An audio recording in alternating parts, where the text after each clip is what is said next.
Dog బైట్‌ని light తీసుకుంటున్నారా? ఒక చిన్న స్క్రాచ్ వల్ల లైఫ్ ఎంత డేంజర్‌లోకి పోతదో మీకు తెలుసా? హాయ్, నేను పన్నీర్ సిద్ధార్థ, రిజిస్టర్ నట్స్. ఈరోజు మనం డాగ్ బైట్ తర్వాత ఏం చేయాలో సింపుల్‌గా చూద్దాం. ఫస్ట్ థింగ్, కుక్క కరిచినాక వెంటనే ఆ స్పాట్ దగ్గర 10-15 నిమిషాల వరకు సోప్ తోటైతే వాష్ చేయాలి. అలా వాష్ చేయడం వల్ల వైరస్ అయితే మరింత ఎక్కువ కాకుండా అయితే ఉంటుంది. సెకండ్ థింగ్, హాస్పిటల్‌కి అయితే ఇమ్మీడియేట్‌గా వెళ్ళాలి. రేపు వెళ్తా, తర్వాత వెళ్తా అనుకుంటే ఆ వైరస్ మరింత స్ప్రెడ్ కావడానికి అయితే ఛాన్సెస్ అయితే చాలా ఉంటాయి.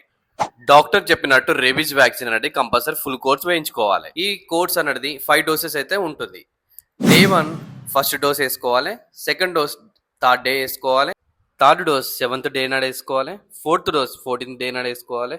ఫిఫ్త్ డోస్ 28th డే నాడు వేసుకోవాలి. మరో ముఖ్యమైన విషయం, స్మాల్ బైట్ అనుకొని పర్వాలేదు అనుకోవడం, 3 వ్యాక్సిన్ డోసెస్ అని చెప్పేసి సరిపోతాయి అనుకోవడం, డాగ్ హెల్తీగానే ఉంది కదా మేము సేఫ్ అనుకోవడం, ఇవన్నీ తప్పు. వన్స్ సిమ్టమ్స్ స్టార్ట్ అయిన తర్వాత రేబీస్ ట్రీట్మెంట్ లేదు. అవును, మీరు విన్నది నిజమే. కానీ టైంకి వ్యాక్సిన్ తీసుకోవడం వల్ల 100% ప్రివెంట్ చేయొచ్చు. అవేర్నెస్ ఉంటే లైఫ్ని సేవ్ చేయొచ్చు. తప్పకుండా వీడియో షేర్ చేయండి.